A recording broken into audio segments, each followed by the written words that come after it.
السلام عليكم ورحمة الله. إن الحمد لله نحمده ونستعينه ونستغفره ونؤمن به ونتوكل عليه ونشهد أن لا إله إلا الله وحده لا شريك له ونشهد أن سيدنا ومولانا محمدا عبده ورسوله صلى الله تعالى عليه وعلى آله وأصحابه وبارك وسلم تسليما كثيرا. أما بعد فأعوذ بالله من الشيطان الرجيم. بسم الله الرحمن الرحيم. هو الذي أرسل رسوله بالهدى ودين الحق ليظهره على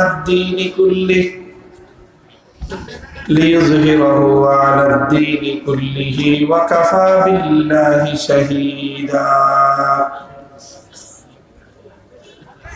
بارك الله لنا ولكم في القرآن العظيم ونفعنا وإياكم بالآيات والذكر الحكيم.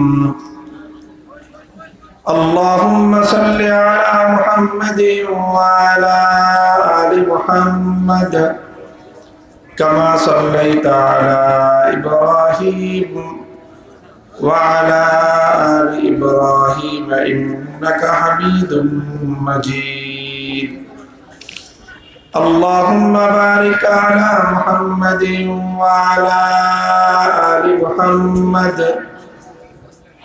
كما باركت على إبراهيم وعلى آل إبراهيم إنك حميد مجيد.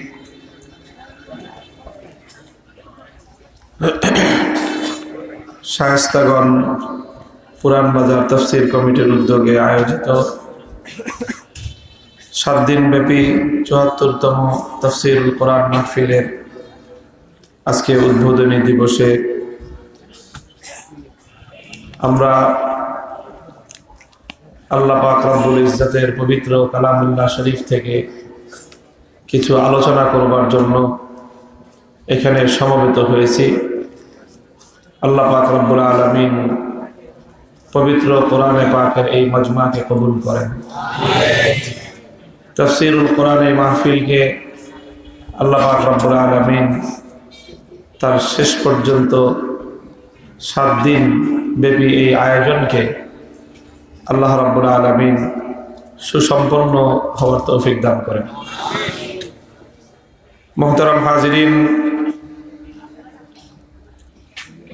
পবিত্র কোরআনে পাকের নির্ধারিত অংশ থেকেই এখানে আলোচনার জন্য তরতিব ঠিক করা হয়েছে। সেই আলোকে আমাকে দায়িত্ব দেওয়া হয়েছে পবিত্র কোরআনে পাকের সূরাতুল ফাতহের 28 নম্বর আয়াত থেকে আলোচনা করবার জন্য। 28 নম্বর আয়াত নির্ধারণ করে দিয়ে আলোচনার বিষয়বস্তু এখানে উল্লেখ করা হয়েছে। মক্কা বিজয়ের আলোকে ইসলামী রাষ্ট্র গঠনের রূপরেখা। তো স্বাভাবিকভাবেই কোরআনের যে আয়াত আমাকে দেয়া হয়েছে আলোচনা করার জন্য এবং আলোচনার যে শিরোনাম নির্ধারণ করা হয়েছে যে রাষ্ট্র ব্যবস্থার রূপরেখা, এটি হলো রাজনীতি সংশ্লিষ্ট একটি আলোচ্য বিষয় এবং যে কোনো রাজনীতি না, বরং আল্লাহর কোরআনের রাজনীতি এবং ইসলামের রাজনীতির বিষয়। তো ইসলামী রাষ্ট্র ব্যবস্থা এবং ইসলামী রাজনৈতিক ব্যবস্থা নিয়ে কথা বলাটা এমনিতেই আমাদের বর্তমান সমাজ ব্যবস্থায় একটা ঝুঁকিপূর্ণ বিষয়। আমার অব্যবহিত পূর্বে আমাদের প্রিয় মাওলানা তাহমিদুল মাওলা আপনাদের এলাকার কৃতি সন্তান এই বিষয়ে আপনাদেরকে কিছুটা ধারণা দিয়েছে যে বর্তমানে মুসলিম সমাজের কি অবস্থা, যে ইসলামের মধ্যে যে সর্বকালের সর্বশ্রেষ্ঠ রাষ্ট্র ব্যবস্থা রয়েছে, মুসলমানের রাজনীতি করবার জন্য আমেরিকার আব্রাহাম লিঙ্কনের গণতন্ত্র ধার করবার দরকার যে হয় না। মুসলমানের সন্তান রাজনীতি করবে কার্ল মার্কস, মাও সেতুং আর লেনিনের সমাজতন্ত্রের বস্তা পচা রাজনীতি করবার তো দরকার তার হয় না। মুসলমানের ঘরে যেই কোরআন মুসলমান সকাল সন্ধ্যা তেলাওয়াত করে, যেই কোরআন মুসলমান বক্ষে ধারণ করে, সেই কোরআনে পাকের মধ্যে যে পৃথিবীর ইতিহাসের সর্বশ্রেষ্ঠ রাষ্ট্র ব্যবস্থা আল্লাহ পাক দিয়ে রেখেছেন, মুসলমান যদি সেই রাজনীতি করত, মুসলমান যদি সেই কোরআন বাস্তবায়নের চেষ্টা করত, তাহলে আজ উম্মতে মুসলিমার এই করুণ দুর্দশা হতো না। কাজেই মুসলমান তো সেই রাজনীতি করে না। মুসলমানের সন্তানরা তো আল্লাহর কোরআন বাস্তবায়ন করবার রাজনীতি করে না। তাদের কাছে গণতন্ত্রের আব্রাহাম লিঙ্কনের থিওরি খুব পছন্দ হয়, তাদের কাছে কার্ল মার্কস, মাও সেতুং, লেনিনের মতবাদ তাদের কাছে পছন্দ হয়। তাদের কাছে আল কোরআনের রাজনীতির কথা বলতে গেলে বলে যে হুজুর ধর্মের কথা কোন, রাজনীতি বাদ দেন। অর্থাৎ আমাদের সমাজ আজকে তারা এতটাই অধঃপতিত, এই সমাজ ব্যবস্থা, যে ধর্মটাকেও তারা তাদের খেয়াল খুশি মতোই শুনতে চায়, বুঝতে চায়, তাদের ইচ্ছার বাইরে, তাদের খেয়াল খুশির বাইরে তারা ইসলামের কথা শুনতে এবং মানতে পর্যন্ত প্রস্তুত না। মুহতারাম হাজিরিন, আজ তরুণ প্রজন্ম, নতুন প্রজন্ম যারা আছো, আমি তোমাদেরকে কথা বলবো যে তোমরা দিন বদলের জন্য তৈরি হও। এই গড্ডালিকা প্রবাহে গা ভাসিয়ে দিয়ে প্রচলিত এই রাজনীতিতে আমেরিকার দালাল পয়দা হবে, রাশিয়ার দালাল পয়দা হবে, উম্মতে মুসলিমার কর্ণধার পয়দা হবে না। যে ব্যবস্থার মধ্য দিয়ে মুসলমানরা মাথা উঁচু করে পৃথিবীতে দাঁড়াবে, যে ব্যবস্থার উপর দিয়ে আমেরিকার এই জুলুমবাজির কবর রচনা হবে, যে ব্যবস্থার মধ্য দিয়ে সাম্রাজ্যবাদের এই আধিপত্যবাদী জুলুম এবং নির্যাতনের খতম হবে, এটা কোনোদিনও আমেরিকা এবং রাশিয়াকে পূজা করার রাজনীতি দিয়ে হবে না।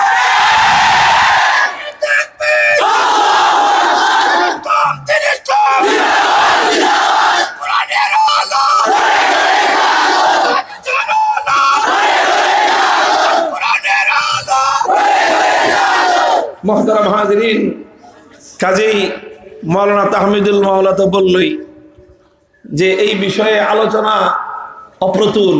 আমাদের সমাজের মানুষ এই আলোচনা শুনবার জন্য প্রস্তুত না। এটা হলো সাধারণ অবস্থা। আর এখন বর্তমান হলো নির্বাচনী অবস্থা। নির্বাচনকে কেন্দ্র করে প্রথমে তো নির্বাচন কমিশনের পক্ষ থেকে একখান সার্কুলার দিল যে সারা দেশে আগে থেকে যে সমস্ত মাহফিলের আয়োজন আছে সেগুলো হবে, কিন্তু নতুন কোনো মাহফিলের আয়োজন চলবে না। এই সার্কুলার জারি করলো। অথচ আমাদের কোনো মাহফিলই নতুন করে আয়োজন করার উপায় নেই। এই মাহফিল প্রায় সবগুলোই 1 বছর আগে থেকে তারিখ নির্ধারিত থাকে। এটা নিয়ে চললো কিছুদিন দিন দরবার। আমরা সারা দেশ থেকে নির্বাচন কমিশনারের দৃষ্টি আকর্ষণ করলাম যে 47 বছর ধরে নির্বাচন দেখতেছি, কিন্তু কোন নির্বাচন করতে গিয়ে তো এদেশে কোরআনের মাহফিলের উপর নিষেধাজ্ঞা আসে নাই। তো আজকে আমরা নতুন আবার কোন নির্বাচন দেখতে চাই, যেই নির্বাচন করার জন্য কোরআনের মাহফিল বন্ধ রাখতে হয়? আমরা বললাম কথা, আইনের আলোকে কথা বললাম, সংবিধানের আলোকে কথা বললাম। যেই সংবিধান আর যেই আইনের দোহাই আমাদেরকে আপনারা দেন, সেই আইন আর সেই সংবিধানের দোহাই দিয়ে তো আমরা আপনাদেরকে বললাম যে আমরা আল্লাহর কোরআনের মাহফিল বন্ধ রেখে মানুষকে ধর্মীয় শিক্ষা বাদ রাখতে হয় যে নির্বাচন করবার জন্য, সেই নির্বাচন বাংলাদেশে দরকার নেই। কানে পানি ঢুকলো। নির্বাচন কমিশনার, ইসি, ইলেকশন কমিশনের পক্ষ থেকে নতুন সার্কুলার জারি হলো যে না, ধর্মীয় মাহফিলের উপর কোনো নিষেধাজ্ঞা নাই। সারা দেশে ইসলামী মাহফিলগুলো, কোরআনের মাহফিলগুলো তার স্বাভাবিক গতিতেই চলবে।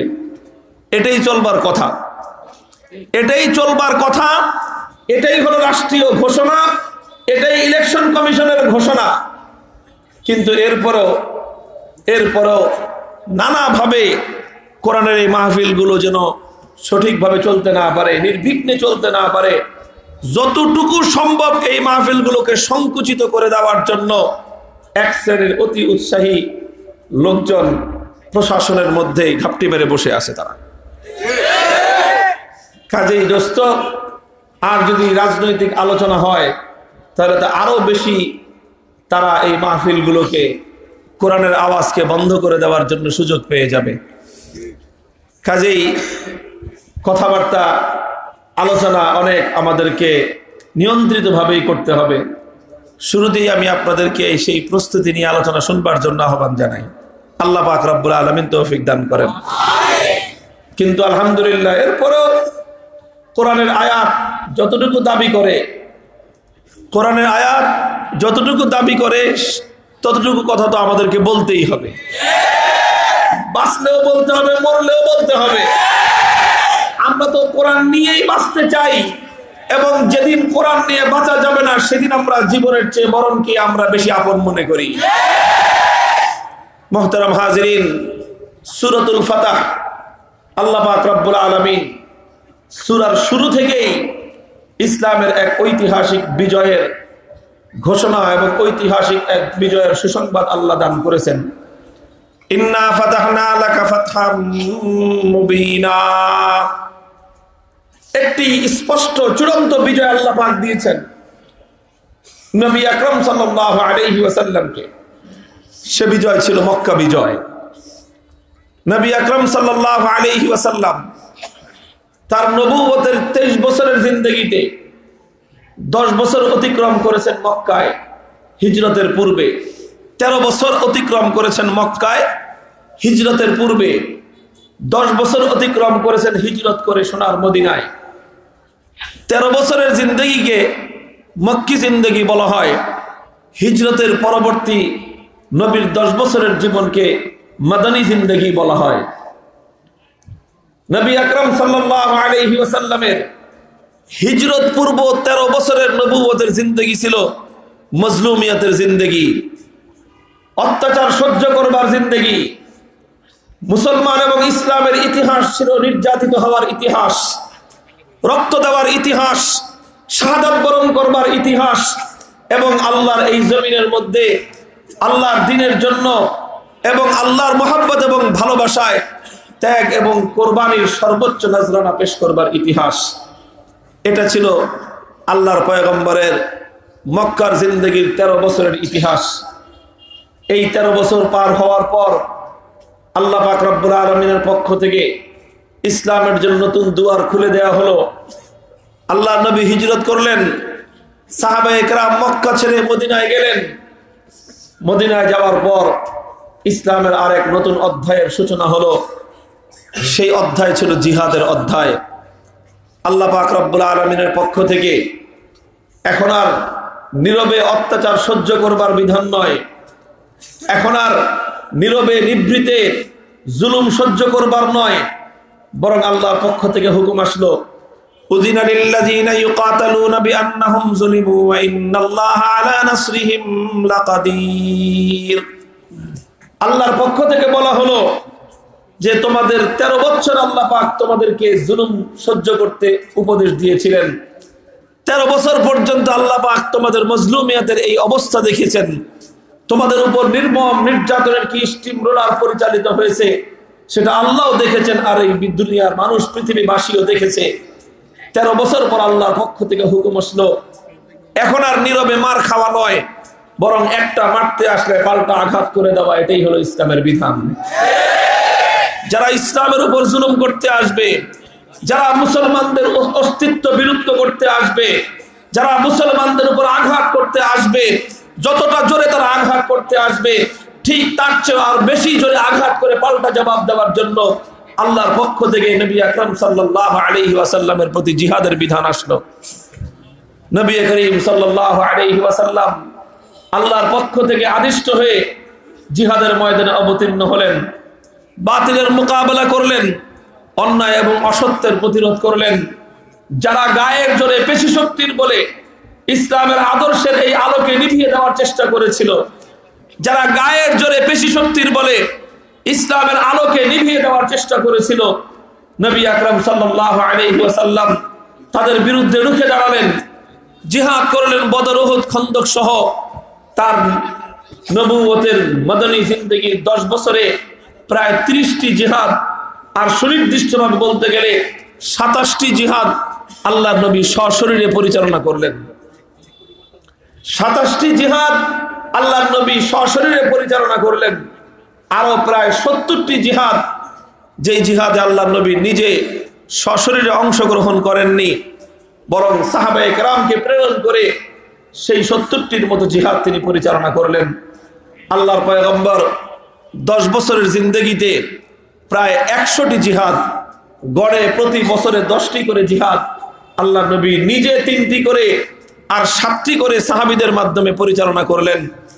10 বছরে 100 জিহাদের মাধ্যমে আল্লাহর পয়গম্বর নিঃস্ব অসহায় অবস্থা থেকে, দুর্বল এবং উদ্বাস্তু অবস্থা থেকে, নিজের মাতৃভূমি থেকে যেই জাতিকে তাদেরকে বহিষ্কার করা হয়েছিল, মাতৃভূমি থেকে যাদেরকে উৎখাত করা হয়েছিল, 1 ইঞ্চি মাটি যাদের জন্য নিরাপদ ছিল না, সেই নিরাপত্তাহীন, সেই উদ্বাস্তু জীবন থেকে, মাতৃভূমি থেকে উৎখাত হওয়া সেই করুণ অবস্থা থেকে মাত্র 10 বছরের ব্যবধানে নবী আকরাম সাল্লাল্লাহু আলাইহি ওয়াসাল্লাম আল্লাহর এই জমিনের মধ্যে এক বিশাল ইসলামী খেলাফত কায়েম করলেন।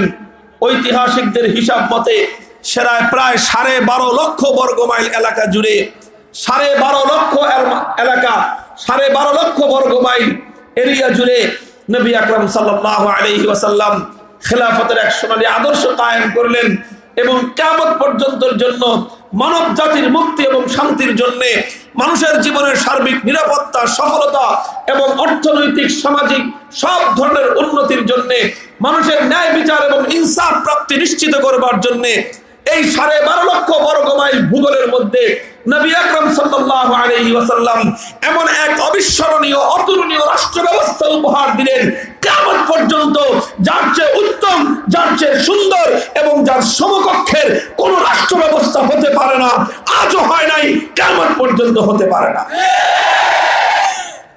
মুহতারাম হাজরিন, নবী আকরাম সাল্লাল্লাহু আলাইহি ওয়াসাল্লামের জীবনের এই 27টি জিহাদের মধ্যে সর্বপ্রথম জিহাদ, বড় জিহাদ যেগুলো ছিল সেগুলো 27টির মধ্যে 9টি জিহাদ ছিল বড় বড়। তার মধ্যে সর্বপ্রথম জিহাদ ছিল বদরের জিহাদ, আর সর্বশেষ জিহাদ ছিল তবুকের জিহাদ, 9ম হিজরিতে পরিচালিত হয়েছিল। আর মধ্যখানে নবী আকরাম সাল্লাল্লাহু আলাইহি ওয়াসাল্লামের ঐতিহাসিক এক তাৎপর্যময় জিহাদ ছিল ফতহে মক্কা, মক্কা বিজয়ের জিহাদ। মক্কা বিজয়ের জিহাদ, রাসূল আকরাম সাল্লাল্লাহু আলাইহি ওয়াসাল্লাম মক্কা বিজয় করেছিলেন। মক্কা বিজয়ের সুদীর্ঘ ইতিহাস কোরআনের মধ্যে, হাদিসের মধ্যে এবং কোরআন হাদিসের আলোকে ইতিহাসের পাতায় সোনার অক্ষরে লিপিবদ্ধ আছে। নবী আকরাম সাল্লাল্লাহু আলাইহি ওয়াসাল্লাম যেদিন মক্কা বিজয় করেছিলেন, আল্লাহর নবীর সঙ্গে এক বিশাল বাহিনী ছিল। ঐতিহাসিকরা সেই বাহিনীর সংখ্যা লিখেছে 10,000। 10,000-এর বিশাল বাহিনী নিয়ে আল্লাহর পয়গম্বর যখন মক্কায় প্রবেশ করলেন, নবীজি যখন মক্কা নগরীতে প্রবেশ করলেন, তখন মক্কার কাফের মুশরিক বেঈমানেরা নবীজির এই আগমনকে রুখে দিবে, নবীজির বিজয় অভিযানের সামনে বাধা হয়ে দাঁড়াবে। এই স্রোতের মতো, এই স্রোতের ঢলের মতো, বানের পানির মতো অপ্রতিরোধ্য গতিতে ছুটে আসা 10,000-এর এই বিশাল বাহিনীর গতি রোধ করবার মতো কোনো ক্ষমতা এবং দুঃসাহস মক্কার কাফের মুশরিকদের ছিল না। আল্লাহর পয়গম্বর মুহাম্মদ আরবি সাল্লাল্লাহু আলাইহি ওয়াসাল্লাম অনেকটা বিনা বাধায় মক্কা নগরীতে তিনি প্রবেশ করেছিলেন। আল্লাহ নবী মক্কা বিজয় করলেন। মক্কা বিজয় ইসলামের ইতিহাসের অন্যতম গুরুত্বপূর্ণ এক অধ্যায়। মক্কা বিজয় ইসলামের এক গুরুত্বপূর্ণ অধ্যায়। মক্কা বিজয়ের মাধ্যমে নবী আকরাম সাল্লাল্লাহু আলাইহি ওয়াসাল্লাম সারা পৃথিবীর মানুষের কাছে একটা মেসেজ দিয়েছিলেন। সেই মেসেজটা হলো ইসলাম দুনিয়াতে পরাজিত হওয়ার জন্য আসে নাই। মক্কা বিজয়ের মাধ্যমে গোটা আরব এবং আজমের কাছে একটা পয়গাম পৌঁছে দেওয়া হয়েছিল। মক্কার মানুষ, আরবের মানুষরা অপেক্ষায় ছিল, আরবের মানুষরা অপেক্ষায় ছিল যে মুহাম্মদ সাল্লাল্লাহু আলাইহি ওয়াসাল্লাম তার নিজের জাতি স্বজাতি কুরাইশের সঙ্গে লড়াই করছে। একটার পর একটা যুদ্ধ হচ্ছে। প্রথম হলো বদর, তারপরে হলো উহুদ, তারপরে হলো খন্দক, তারপরে চললো হুদাইবিয়া। একটার পর একটা নিজের জাতির সঙ্গে লড়াই চলছে, এখনো চূড়ান্ত কোনো মীমাংসা হয় না। আরবের মানুষ, ওয়াকানাতিল আরব তালাওয়ামু বিল ইসলামিহিম আল ফাতহা, আরবের মানুষের অপেক্ষায় ছিল দেখি নিজের জাতির সঙ্গে লড়তে লড়তে মুহাম্মদের পরিণাম কোন পর্যন্ত গিয়ে দাঁড়ায়। যদি দেখা যায় যে সে নিজে নিজের জাতির সঙ্গে লড়তে লড়তে পরাজিত হয়ে যায়, তাহলে তো নিজের জাতির কাছে যে পরাজিত হয়ে গেল তার দ্বারা দুনিয়াতে আর কি হবে। আর যদি দেখা যায় যে না, তিনি তার সেই জাতিকে পরাজিত করে তিনি তার নিজের মাতৃভূমিতে আল্লাহর দ্বীনকে বিজয়ী করতে পারেন, তাহলে বোঝা যাবে যে না, মুহাম্মাদের ধর্ম এটা পৃথিবীতে মিটে যাওয়ার জন্য আসে নাই। অষ্টম হিজরির রমজান মাসে নবী আকরাম সাল্লাল্লাহু আলাইহি ওয়াসাল্লাম যখন 10,000-এর বিশাল বাহিনী নিয়ে মক্কায় প্রবেশ করেছিলেন, ইতিহাস লেখে মক্কা নগরের মানুষ তখন অসহায়ভাবে আত্মসমর্পণ করা ছাড়া তাদের আর কোনো উপায় ছিল না। নবীজি এই বাঁধ ভাঙ্গা স্রোতের মতো 10,000-এর এই সাহসী বীর পুরুষের বাহিনী নিয়ে যখন মক্কায় প্রবেশ করেছেন, বিনা বাধায় আল্লাহ নবী মক্কা বিজয় করেছেন। মুহতারাম হাজিরিন, মক্কা বিজয়ের সময় নবী আকরাম সাল্লাল্লাহু আলাইহি ওয়াসাল্লামের মাধ্যমে কিছু নির্মল আদর্শ প্রতিষ্ঠিত হয়েছিল। পয়গম্বরের ইসলামের বিজয়ের কিছু সুন্দর আদর্শ সেখানে স্থাপিত হয়েছিল। দুনিয়ার মানুষের সামনে ইসলামের বিজয়ের সত্যিকার কিছু চিত্র সেদিন ফুটে উঠেছিল। আজও ইসলাম সম্পর্কে মানুষের মধ্যে যে আতঙ্ক সৃষ্টি করা হয়েছে, আজও ইসলাম এবং ইসলামী রাষ্ট্র ব্যবস্থা সম্পর্কে মানুষের মধ্যে যে ভীতি ছড়ানো হয়েছে, এই ভীতি নতুন কোনো ভীতি নয়, এই আতঙ্ক নতুন কোনো আতঙ্ক নয়। আজও কিন্তু এরকম একটা কথা আছে, এরকম একটা কথা আছে, ইসলাম সম্পর্কে, ইসলামী রাষ্ট্র ব্যবস্থা সম্পর্কে প্রচলিত কায়েমি স্বার্থবাদীরা ইসলামী রাজনীতি সম্পর্কে একটা অপপ্রচার চালায়। কি অপপ্রচার? তারা বলে যদি ইসলামী রাষ্ট্র ব্যবস্থা প্রতিষ্ঠিত হয়, যদি ইসলাম বিজয়ী হয়, তাহলে সংখ্যালঘু অন্যান্য ধর্মাবলম্বীদের মধ্যে আতঙ্ক ছড়ায় যে তোমরা মনে হয় আর ইসলামের দেশে বসবাস করতে পারবে না। এই আতঙ্ক ছড়ায় হিন্দুদের মধ্যে, বৌদ্ধদের মধ্যে, বিভিন্ন ধর্মাবলম্বী যারা সংখ্যালঘু হিসেবে, সম্প্রদায় হিসেবে মুসলিম জনপদে বসবাস করে, তাদের ভিতরে একটা ভয় আর আতঙ্ক ছড়িয়ে দেওয়া হয় যে যদি ইসলাম কায়েম হয়ে যায় তাহলে তোরা আর এদেশে থাকতে পারবি না। এরকম একটা ভয় আর আতঙ্ক সৃষ্টি করা হয়। কথা ঠিক না বেঠিক? মুহতারাম হাজিরিন, এটা আমরা ইসলামী ইতিহাসের আলোকে বলতে চাই, এটা ইসলামী আদর্শের আলোকে বলতে চাই, এটা ইসলামী রাষ্ট্র ব্যবস্থার মৌলিক বৈশিষ্ট্যের আলোকে বলতে চাই। যদি আল্লাহ পাক রব্বুল আলামিন আবার এই পৃথিবীতে ইসলামের সেই সোনালী বিজয়ের দিন ফিরিয়ে আনেন, তাহলে ইনশাআল্লাহ সুম্মা ইনশাআল্লাহ ইসলাম মুসলমানদের পাশাপাশি অন্যান্য ধর্মাবলম্বী সংখ্যালঘুদের জান, মাল, ইজ্জত এবং আব্রুর যে নিরাপত্তা প্রতিষ্ঠিত করেছিল, একমাত্র ইসলাম ছাড়া পৃথিবীর আর কোন রাষ্ট্রীয় মতবাদ, আর কোন রাজনৈতিক মতবাদ, মানব রচিত কোন তন্ত্রমন্ত্র মানুষের অধিকার সেভাবে কায়েম করতে পারে না। নবী আকরাম সাল্লাল্লাহু আলাইহি ওয়াসাল্লাম যেদিন মক্কা বিজয় করেছিলেন, কি ছিল আল্লাহর নবীর মক্কা বিজয়ের ইতিহাস? নবীজি বিনা বাধায় মক্কা জয় করলেন। এমন এমন অপ্রতিরোধ্য গতিতে নবীজি মক্কায় প্রবেশ করেছিলেন, শত্রুপক্ষের সাহস হয় নাই নবীর সামনে এসে দাঁড়াবার, সামান্যতম প্রতিরোধ করবার সাহস তাদের হয় নাই। এমন অপ্রতিরোধ্যভাবে নবীজি মক্কা বিজয় করেছেন। মুহতারাম হাজিরিন, এটা সেই মক্কা যেই মক্কায় আল্লাহর নবীর দ্বীন কবুল করবার অপরাধে বেলালে হাবশীকে নাকের মধ্যে ছিদ্র করে রশি বেঁধে উমাইয়া ইবনে খালফরা মক্কার দুরাচারদের হাতে ছেড়ে দিত, আর মক্কার দুরাচাররা বেলালে হাবশীকে মক্কার অলিতে গলিতে ঘোরাতো।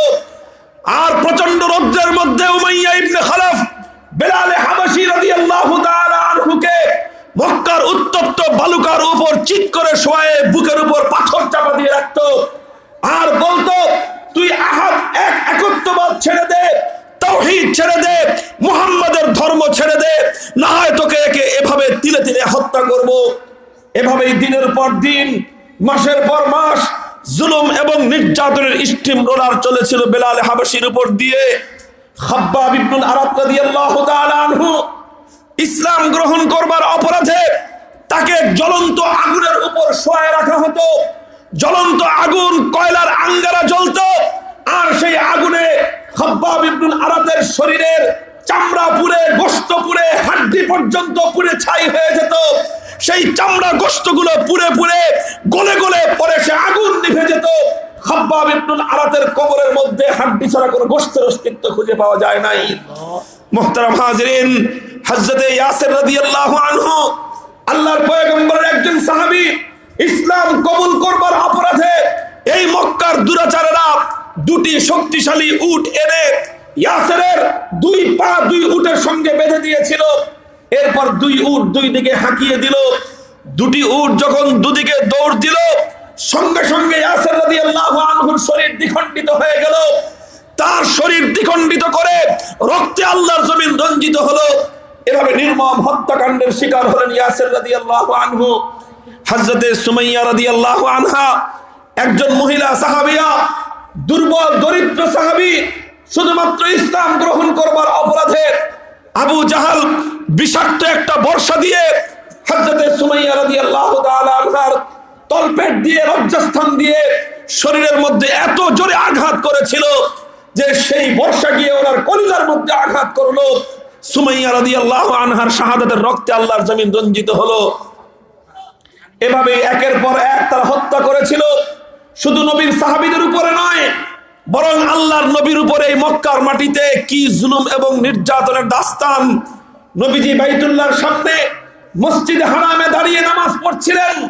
আবু জাহাল পেছন দিক থেকে এসে গলায় গামছা পেঁচিয়ে আল্লাহর নবীকে এমন জোরে টান দিল, ফাঁস দিল, নবীজি শ্বাসরুদ্ধ হয়ে তিনি মৃত্যুবরণ করবার উপক্রম হলেন। আরেকদিন আল্লাহর নবী বাইতুল্লাহর সামনে নামাজ পড়তে পড়তে সিজদায় লুটিয়ে পড়লেন। উকবা ইবনে আবি মুআইদ পাশের থেকে বিশাল এক উটের ভুঁড়ি এনে নবীজির মাথার উপর ছুঁড়ে মারলো। ওই অবস্থায় উটের ভুঁড়ির নিচে চাপা পড়ে আমার নবী শ্বাসরুদ্ধ হয়ে নিহত হওয়ার উপক্রম হলেন। এভাবে আল্লাহর পয়গম্বরের উপর জুলুম চললো। শেষ পর্যন্ত মক্কার দুরাচারেরা তারা সিদ্ধান্ত নিল যে মুহাম্মদকে আর অবকাশ দেওয়া যাবে না। এখন আর শুধু অত্যাচার করে ক্ষান্ত হওয়া যাবে না, বরং আমার নবীকে চূড়ান্তভাবে তারা হত্যা করবার সিদ্ধান্ত গ্রহণ করলো। গোটা মক্কার সমস্ত জাতিগুলো ঐক্যবদ্ধ হয়ে আমার নবীজিকে রাতের অন্ধকারে হত্যা করবার তারা সিদ্ধান্ত গ্রহণ করেছিল। আমার পয়গম্বরকে সঙ্গ দেওয়ার অপরাধে নবীর বংশ বনু হাশিম এবং বনু মুত্তালিবকে 3 বছর পর্যন্ত ওরা বয়কট করে রেখেছিল। 3 বছর পর্যন্ত শিয়াবে আবি তালেবের মধ্যে আল্লাহর নবীর পরিবার এবং বংশ তারা বয়কটের মধ্যে তারা অবরুদ্ধ ছিল। এই অবরুদ্ধ অবস্থায় মক্কার বনু হাশিম এবং বনু মুত্তালিবের ছোট ছোট বাচ্চারা স্বয়ং আল্লাহর নবীর নিষ্পাপ বেগুনা মাসুম বাচ্চা ফাতেমারা তারা না খেয়ে, তারা অনাহারে অর্ধাহারে মাটির মধ্যে গড়াগড়ি করেছে। এমনকি খাবারের অভাবে শেষ পর্যন্ত তারা গাছের পাতা চিবিয়ে চিবিয়ে তারা খাদ্য হিসেবে গ্রহণ করেছে। জুলুম আর নির্যাতনের এমন কোন অধ্যায় নাই যেটা মক্কার দুরাচারেরা মুসলমানদের উপর প্রয়োগ না করেছে। সমস্ত অত্যাচার, অন্যায়, অবিচারগুলো আল্লাহর নবী এবং তার প্রিয় সাহাবীদের উপর পরিচালনা তারা করেছিল। মুহতারাম হাজরিন, সাহাবায়ে কেরাম অত্যাচারে অতিষ্ঠ হয়ে, জুলুম নির্যাতন বরদাস্ত করতে অক্ষম হয়ে তারা শেষ পর্যন্ত মক্কা ছেড়ে একদল চলে গেল সমুদ্র পাড়ি দিয়ে হাবাসা, ইথিওপিয়ায়। সেখানে গিয়ে একটু নিরাপদ আশ্রয়ে তারা থাকবে। মক্কার বেঈমানের দল সেটাও বরদাস্ত করে নাই। তারা লোক পাঠিয়েছে যে হাবাসায় যারা পালিয়ে গেছে মুসলমান, ওদেরকে হাবাসা থেকে সমুদ্রের অপর প্রান্ত থেকে ধরে এনে তারপর তাদেরকে শায়েস্তা করবার জন্য তারা লোক পাঠিয়েছে। মুহতারাম হাজরিন, এভাবে একদিন নয়, দুদিন নয়, 1 বছর নয়, 2 বছর নয়, 1 যুগ পাড়ি দিয়ে 13 বছর পর্যন্ত জুলুম আর নির্যাতনের এই সকল ইতিহাসগুলো, যেই মক্কার লোকেরা, যেই মক্কার পবিত্র মাটিতে এই সমস্ত জুলুম এবং নির্যাতনের ইতিহাস রচনা করেছিল, স্টিম রোলার গুলো পরিচালনা করেছিল, আল্লাহর নবী যেদিন এই মক্কার মধ্যে প্রবেশ করেন, আল্লাহর নবী যেদিন মক্কার মধ্যে বিজয়ী বেশে প্রবেশ করেন, অপ্রতিরোধ্য গতিতে এক বিজয়ের মহানায়ক হয়ে আল্লাহর নবী যখন মক্কায় প্রবেশ করেন, মক্কার মধ্যে এই আতঙ্ক তৈরি করা হয়েছিল, এই অপপ্রচার করা হয়েছিল, যদি মুহাম্মদ মক্কা দখল করতে পারে তাহলে মক্কার একটা লোককে আস্ত রাখবে না। যদি নবী মুহাম্মদ মক্কায় প্রবেশ করতে পারে সমস্ত মক্কার মানুষগুলোকে কচু কাটা করে হত্যা করবে। এই অপপ্রচার সেদিনও তারা করেছিল। আজও ইসলাম বিরোধীরা ইসলামের বিজয়কে ঠেকিয়ে রাখবার জন্য এই অপপ্রচারই করে।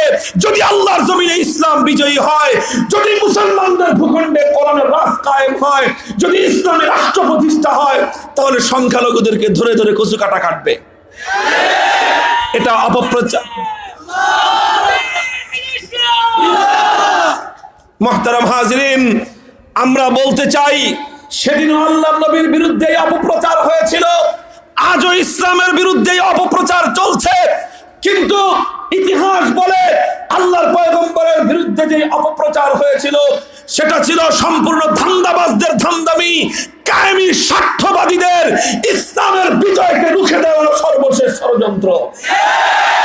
আল্লাহর নবী মক্কায় প্রবেশ করেছেন, মক্কা নগরী বিজয় করেছেন।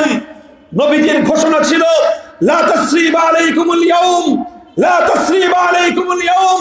হে মক্কার নগরীর মানুষেরা, তোমরা আমাকে জুলুম করেছো, আমার রক্ত ঝরিয়েছো, আমার সাহাবীদের উপর জুলুম এবং নির্যাতনের স্টিম রোলার পরিচালনা করেছো। এমন কোন জুলুম নির্যাতন নাই যেটা তোমরা আমাদের উপর অ্যাপ্লাই করনি। তার বিনিময়ে, জুলুমের বিনিময়ে আজ আমরা জুলুম করব না। রক্তের বদলে আজকে আমরা রক্ত নেব না। জীবনের বিনিময়ে আজকে আমরা জীবন নেব না। অত্যাচারের বিনিময়ে আজকে আমরা অত্যাচার করব না, বরং রক্তের বদলে আজকে আমরা তোমাদেরকে ভালোবাসা দিলাম। আজ তোমাদের জুলুমের মোকাবেলায় আমরা তোমাদেরকে ক্ষমা করলাম। তোমাদের অত্যাচার, জুলুম, নির্যাতনকে আজ আমরা ভালোবাসায় রূপান্তরিত করে, হে মক্কার অধিবাসী, আমি নবী মুহাম্মদ তোমাদের জন্য ঘোষণা করলাম, সমস্ত মক্কাবাসীকে আমি সাধারণ ক্ষমার ঘোষণা দিলাম। মুহতারাম হাজরিন, নবী আকরাম সাল্লাল্লাহু আলাইহি ওয়াসাল্লাম সাধারণ ক্ষমার ঘোষণা করলেন। অল্প কয়েকটা দুরাচার ছিল, অল্প কয়েকটা দুরাচার, যাদের অত্যাচার, যাদের অন্যায় সমস্ত সীমা লঙ্ঘন ছিল, যাদের সংখ্যা 7 থেকে 8 জন, কোন কোন বর্ণনা মতে সর্বোচ্চ 14 জন, তাদের সম্পর্কে ব্ল্যাক লিস্ট ছিল। নবীজি ফরমান ছিল, এই কয়টা দুষ্ট সন্ত্রাসীকে যেখানে পাও সেখানেই ওদেরকে শেষ করে দাও। কিন্তু এরপরও ইতিহাস বলে তাদের মধ্য থেকে মাত্র 2 জনকে হত্যা করা হয়েছিল, আর বাকিরা সকলে আত্মগোপন করে পরবর্তীতে ইসলামের কালেমা পড়ে সব মুসলমান হয়ে আল্লাহর পয়গম্বরের সাহাবী হয়ে তারা দুনিয়াতে দিনের ঝান্ডা সমুন্নত করেছে। মুহতারাম হাজরিন, মক্কা বিজয়ের সবচেয়ে বড় আদর্শ হলো এটাই। মক্কার ঐতিহাসিক বিজয়ের সবচেয়ে বড় সবক এটাই। মক্কার ঐতিহাসিক বিজয় থেকে আজকের দুনিয়ার মানুষের জন্য পয়গাম এটাই। আলহামদুলিল্লাহ, আজও যাদের কাছে সেই নববী ইলম আছে, যারা আজও পর্যন্ত নবীজির সেই সুন্নতের ধারক বাহক, আজও যারা আল্লাহর পয়গম্বরের সেই আদর্শের মূল 2 সূত্র কোরআন সুন্নাহর ইলম যাদের পক্ষে আছে, তাদের হাতে যদি রাষ্ট্র ক্ষমতা আসে, ইনশাআল্লাহ আমরা হলফ করে বলতে পারি, কোন একজন সংখ্যালঘুর অধিকার হরণ হবে না। সংখ্যালঘুদেরকে নিয়ে আজ যে স্বার্থের রাজনীতি চলছে, ওদেরকে বিক্রি করে ওদের মাথা ভেঙে খাওয়ার যে রাজনীতি চলছে, সেই স্বার্থের রাজনীতির কবর রচনা হবে।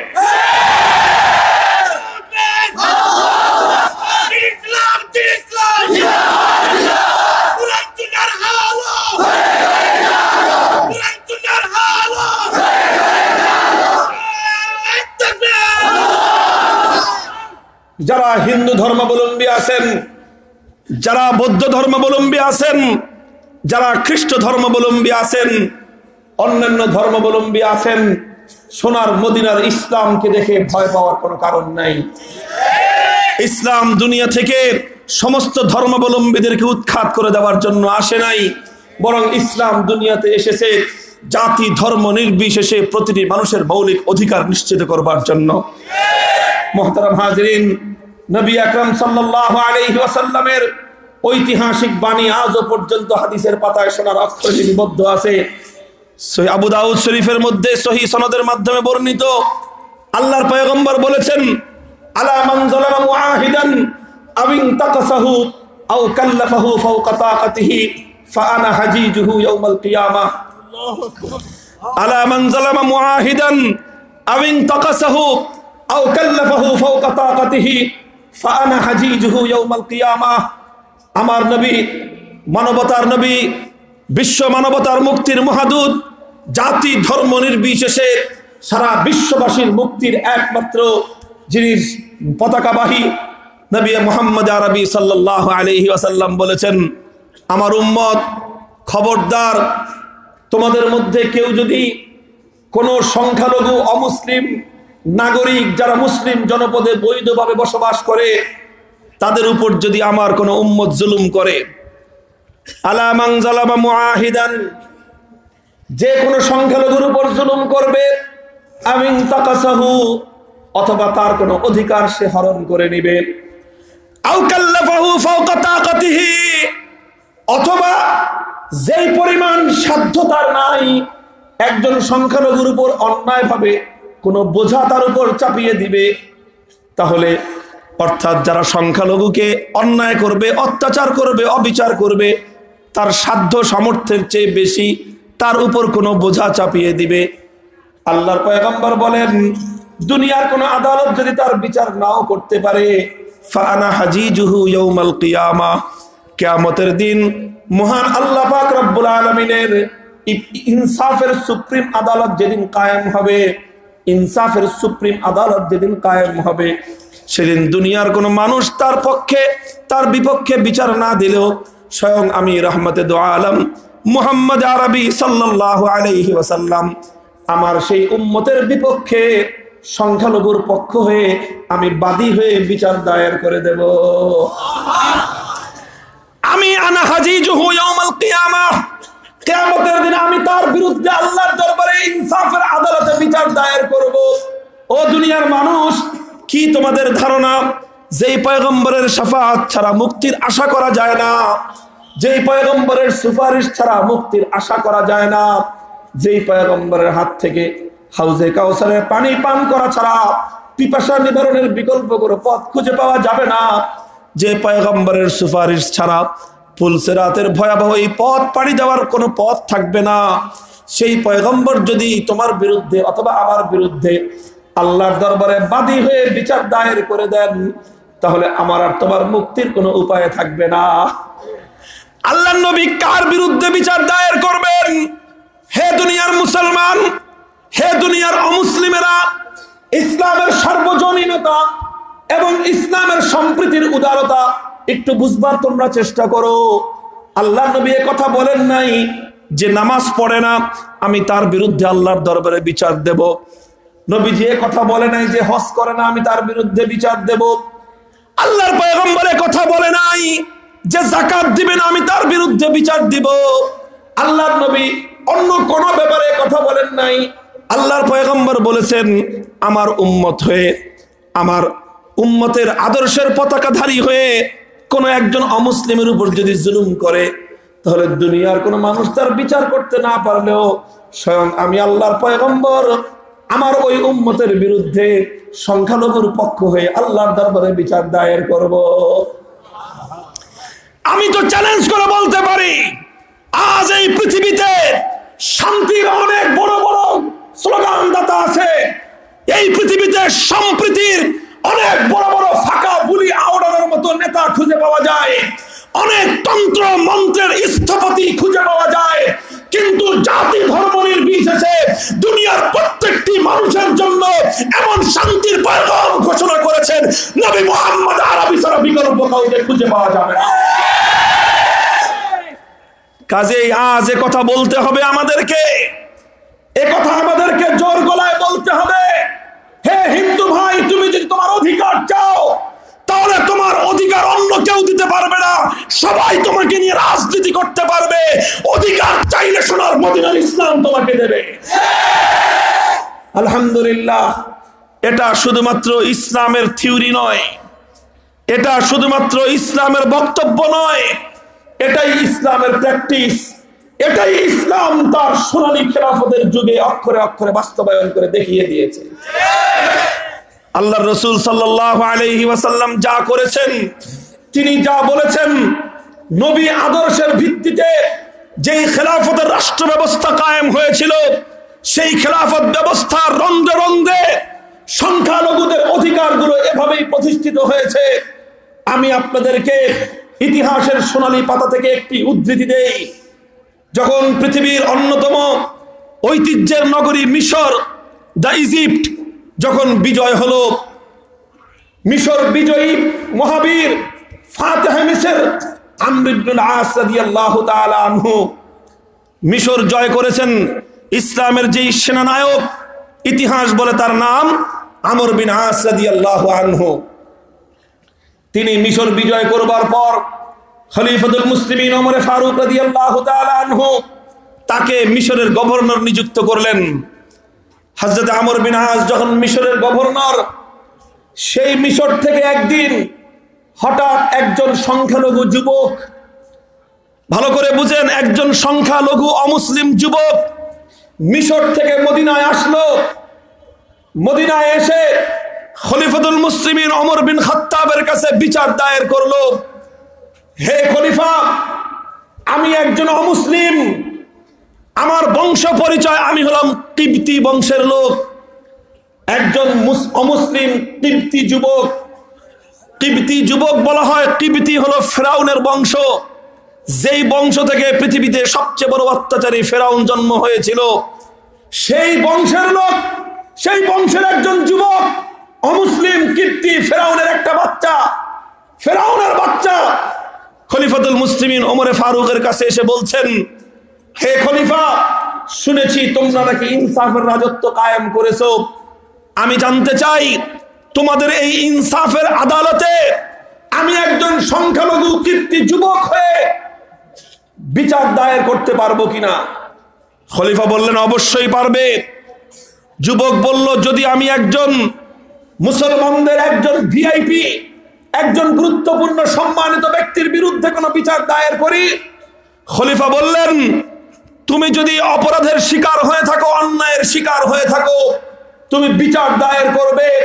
অপরাধী কত বড় ব্যক্তি, ইসলাম তার ধর্ম পরিচয় বিবেচনা করবে না, বরং সত্যিকার অর্থে যদি সে অপরাধী হয়ে থাকে তাহলে তার কাছ থেকে তোমার অপরাধের প্রতিবিধান করা ইসলামের পবিত্র জিম্মাদারি। বলল, আমার বিচার, আমি ফরিয়াদ নিয়ে এসেছি। কি ফরিয়াদ? সংখ্যালঘু যুবক বলল, আমার ফরিয়াদ হলো মিশরের যে গভর্নর আমর বিন আস, সেই গভর্নরের একটা ছেলে, নাম হলো তার মোহাম্মদ বিন আমর। মোহাম্মদ বিন আমরের বিরুদ্ধে আমার অভিযোগ হলো যে আমরা মিশরের মধ্যে একটা ঘোড় দৌড়ের প্রতিযোগিতার নাম দিলাম, সেও প্রতিযোগী, আমিও প্রতিযোগী। প্রতিযোগিতার মধ্যে আমি বিজয়ী হয়ে গেলাম, গভর্নরের পুত্র পরাজিত হয়ে গেল। গভর্নরের পুত্র প্রতিযোগিতায় পরাজিত হয়ে সে আমার প্রতি রাগে ক্ষোভে সে আমাকে অন্যায়ভাবে উপর্যুপরি আঘাত করলো। আমি আঘাত সহ্য করলাম, অপমান সহ্য করলাম। সুদূর মিশর থেকে আমি এসেছি মদিনায়। আমি জানতে চাই, একজন সংখ্যালঘু যুবকের উপর যখন গভর্নরের সন্তান অত্যাচার করে, তাহলে সেই অত্যাচারের বিচার পাওয়ার অধিকার আমার আছে কিনা। এই কথা শুনবার সঙ্গে সঙ্গে খলিফাতুল মুসলিমিন ওমর বিন খাত্তাব রাদিয়াল্লাহু আনহু রাষ্ট্রীয় ফরমান লিখে পাঠিয়ে দিলেন মিশরে। মিশরের গভর্নরকে বললেন, তোমার সন্তান মুহাম্মদকে নিয়ে as soon as possible যতটা দ্রুত সম্ভব মদিনায় এসে খলিফার সঙ্গে দেখা করো। রাষ্ট্রীয় ফরমান পেয়ে মিশরের গভর্নর আমর বিন আস রাদিয়াল্লাহু আনহু নিজের সন্তানকে নিয়ে খলিফা ওমরের দরবারে হাজির। খলিফাতুল মুসলিমিন ওমর ফারুক রাদিয়াল্লাহু তাআলা আনহু সংখ্যালঘু যুবককে ডেকে উপস্থিত করলেন। এরপরে গভর্নর পুত্রকে জিজ্ঞাসা করলেন, হে গভর্নর পুত্র মুহাম্মদ, তোমার বিরুদ্ধে এই সংখ্যালঘু যুবক অভিযোগ নিয়ে এসেছে, তুমি নাকি তার উপর অন্যায়ভাবে আঘাত করেছো। আমি জানতে চাই সংখ্যালঘু এই যুবকের বিচার এবং তার অভিযোগ সত্য না মিথ্যা। হ্যাঁ বা না বলবা, তেসরা কোনো জবাব খলিফা তোমার কাছ থেকে শুনতে চায় না। মুহতারাম হাজিরিন, খলিফাতুল মুসলিমিন ওমর ফারুক রাদিয়াল্লাহু আনহু তার সামনে দাঁড়িয়ে সত্য অভিযোগ অস্বীকার করবে এমন কোন বাপের বেটা আল্লাহর এই জমিনে জন্ম নেয় নাই।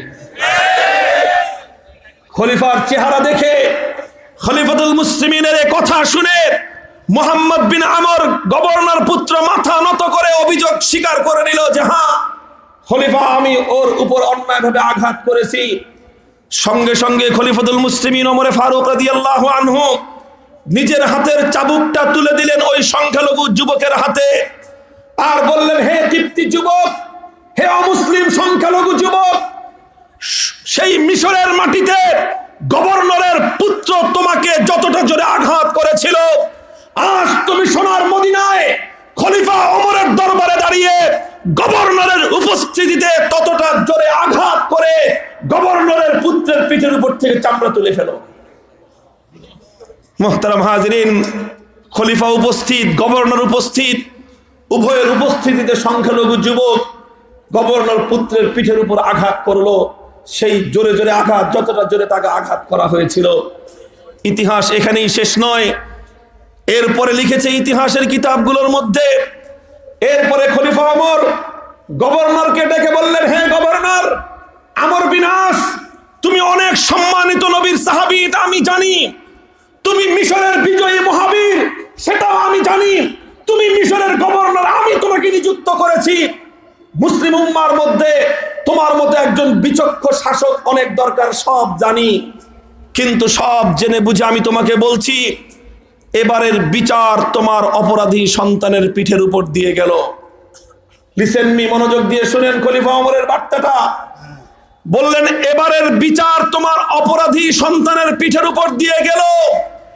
যদি ফার্দার নেক্সট টাইম, দ্বিতীয়বার যদি তোমার কোন সন্তানের ব্যাপারে আমি খলিফা ওমরের দরবারে বিচার আসে, তোমার কোন সন্তান যদি তোমার ক্ষমতার অপব্যবহার করে আমার দেশের কোন সংখ্যালঘু হিন্দু, বৌদ্ধ, খ্রিস্টান অথবা অন্য কোন দুর্বল নাগরিকের উপর যদি জুলুম করে, অত্যাচার করে, দ্বিতীয়বারের বিচার শুধু অপরাধী সন্তানের পিঠের উপর দিয়ে যাবে না, বরং যেই বাবার ক্ষমতার অপব্যবহার করে তার সন্তান আমার দেশের সংখ্যালঘু অসহায় নাগরিকদের উপর জুলুম করবে, যেই মামার অপব্যবহার, ক্ষমতার অপব্যবহার করে তার ভাগিনারা জনগণের উপর জুলুম করবে, যেই নেতার ক্ষমতার অপব্যবহার করে তার পাতি নেতা চামচারা দেশের মানুষের অধিকার হরণ করবে, দ্বিতীয়বারের বিচারের সময় খলিফা ওমরের চাবুক সেই বাবা, সেই মামু আর সেই নেতার পিঠের চামড়া তুলে ফেলবে।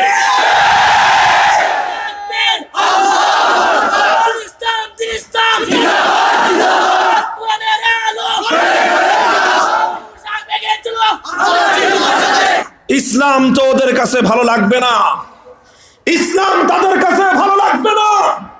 আজ বাংলার প্রত্যন্ত অঞ্চলে আমাদের কাছে সুনির্দিষ্ট তথ্যভিত্তিক রিপোর্ট আছে, কারা সংখ্যালঘুদের উপর জুলুম করে, কারা হিন্দুদের প্রতিমাগুলো ভাঙচুর করে, কারা হিন্দুদের মন্দিরগুলো দখল করে, কারা হিন্দুদের ব্যবসা বাণিজ্যগুলোকে লুটপাট করে, কারা রাতের অন্ধকারে হিন্দুদের ঘরে ঢুকে তাদের নারী এবং তাদের মেয়েদের ইজ্জত এবং সম্ভ্রম লুটপাট করে। সব ইতিহাস আমরা জানি। মুহতারাম হাজিরিন, এগুলো করা হয় নিজস্ব ব্যক্তি স্বার্থ উদ্ধার করবার জন্য। কোথাও কেউ করে জায়গা জমি নিয়ে গন্ডগোল আছে, হিন্দুদের উপর জুলুম করে সেই জায়গা জমি দখল করবার পায় তারা। কোথাও কোনো হিন্দুর সঙ্গে রাজনৈতিক প্রতিদ্বন্দ্বিতা, নিজের পথের কাটা প্রতিদ্বন্দ্বীকে সরিয়ে দেওয়ার জন্য আজকে কায়েমি স্বার্থবাদী রাজনৈতিক নেতারা তারাই সংখ্যালঘুদের উপর জুলুম এবং অত্যাচার চালায়। আর যারা অত্যাচার চালায় বিভিন্ন তথ্য সূত্রের মাধ্যমে, বিভিন্ন গোয়েন্দা সংস্থার রিপোর্টের মাধ্যমে, আমার বাংলাদেশের চৌকস গোয়েন্দা দল এরকম অনেক রিপোর্ট আমাদের সামনে উপস্থাপন করেছে। জাতীয় পত্র পত্রিকাগুলোতে আমরা দেখেছি। দেখা যায় যারা রাতের অন্ধকারে কালনাগিনী হয়ে ছবল মারে, ওরাই আবার দিনের বেলায় ওঝা হয়ে থাকতে আসে।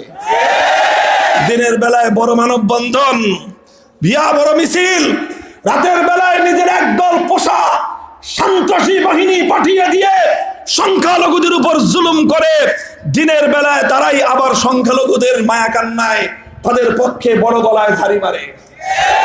আমরা বলতে চাই, হে সংখ্যালঘু ভাইয়েরা, হে সংখ্যালঘু মুসলিম ভাইয়েরা, হিন্দু বৌদ্ধ খ্রিস্টান ভাইয়েরা, মুসলিম জনপদে যারা অন্য ধর্মাবলম্বী আছো, আমি আস্থা, বিশ্বাস এবং অঙ্গীকার করে বলতে পারি, তোমাদের জীবনের অধিকার, তোমাদের অর্থনৈতিক অধিকার, তোমাদের ইজ্জত এবং সম্ভ্রমের অধিকার, এমনকি নিরাপদে তোমাদের ধর্ম পালনের অধিকার যদি শতভাগের জায়গায় শতভাগ পেতে চাও, পৃথিবীতে একমাত্র ইসলামী রাষ্ট্র ব্যবস্থায় তা নিশ্চিত করতে পারে।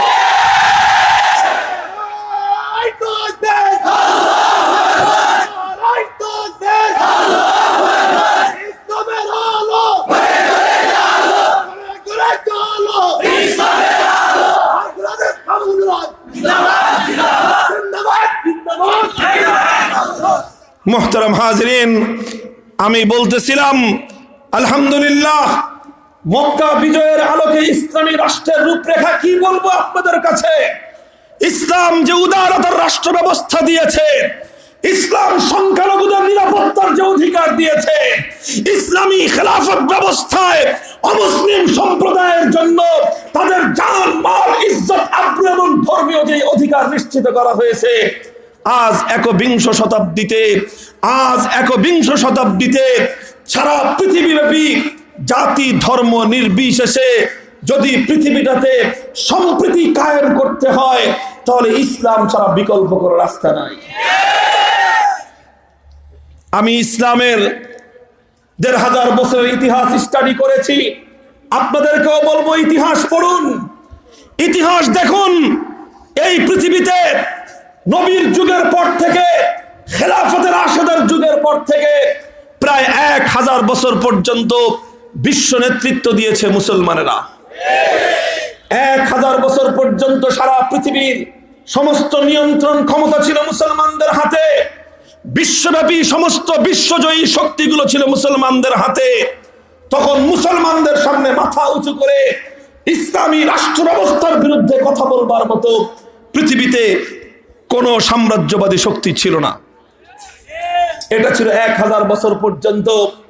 ১০০০ বছরের পর ১৫ শতকে এসে, ১৪ শতাব্দীর দিকে এসে ষড়যন্ত্রমূলকভাবে যখন ইউরোপের উত্থান ঘটল, পশ্চিমা খ্রিস্টবাদী সভ্যতার যখন উত্থান ঘটল, ওরা ছলে বলে কৌশলে নানা ফন্দি ফিকিরের মাধ্যমে, ষড়যন্ত্রের মাধ্যমে মুসলমানদের কাছ থেকে ওরা বিশ্ব শক্তির নেতৃত্ব নিজেদের হাতে তুলে নিল। মুসলমানরা বিশ্ব নেতৃত্বের স্থান থেকে তারা পদচ্যুত হয়ে গেল। দোস্ত, আজ প্রায় ৫০০ বছর ধরে পৃথিবীর আন্তর্জাতিক নেতৃত্বের হাত থেকে মুসলমানরা ছিটকে পড়েছে। আন্তর্জাতিক বিশ্ব নেতৃত্বের আসন থেকে মুসলমানরা ছিটকে পড়েছে। আর সেই বিশ্ব নেতৃত্ব চলে গিয়েছে আজ পশ্চিমা শক্তির হাতে। আমি সারা দুনিয়ার নিরপেক্ষ ইতিহাসের পাঠকদেরকে চ্যালেঞ্জ করে বলবো, ইসলামের ১০০০ বছরের ইতিহাস পড়ো, ইসলামের ১০০০ বছরের বিজয়ের ইতিহাস পড়ো। ১০০০ বছর মুসলমানরা বিশ্বকে শাসন করেছে। সেই ১০০০ বছরে কতজন হিন্দু, কতজন মুশরিক, কতজন ইহুদি, কতজন খ্রিস্টান মুসলমানদের হাতে লাঞ্ছিত হয়েছে, কতজন অমুসলিম ইসলামী সভ্যতা এবং ইসলামী রাষ্ট্র ব্যবস্থার দ্বারা জুলুম, নির্যাতন এবং নিগ্রহণের শিকার হয়েছে, সেই ইতিহাস তোমরা আনো। আর এরপরে বিগত 500 বছর ইউরোপিয়ানদের নেতৃত্বের 500 বছর, ব্রিটিশ সাম্রাজ্যবাদের 200 বছর, ফ্রান্সের সাম্রাজ্যের 200 বছর, ইউরোপ, আমেরিকা, রাশিয়ার সাম্রাজ্যের এই 500 বছর ইতিহাস তোমরা পড়ো। এই 500 বছরে পৃথিবী দুটি বিশ্বযুদ্ধ দেখেছে।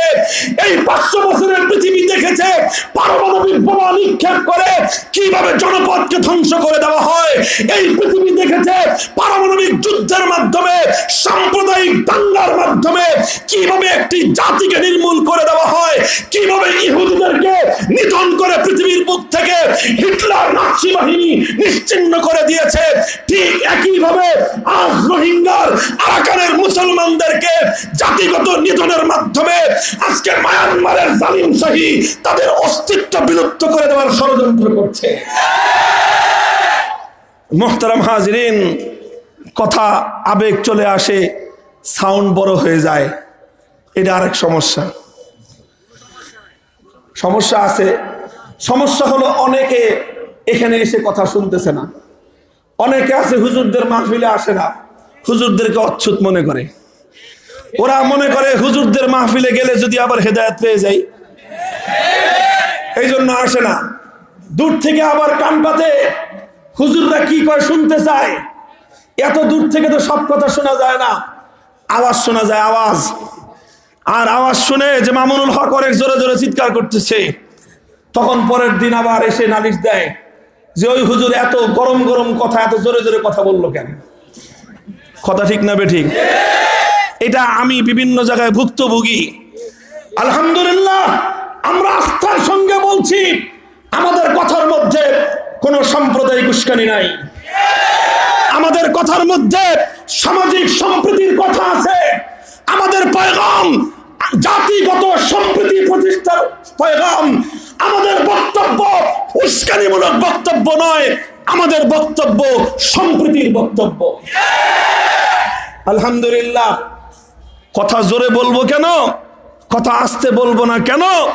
কারণ হলো এটাই আমার পয়গম্বরের সুন্নাত।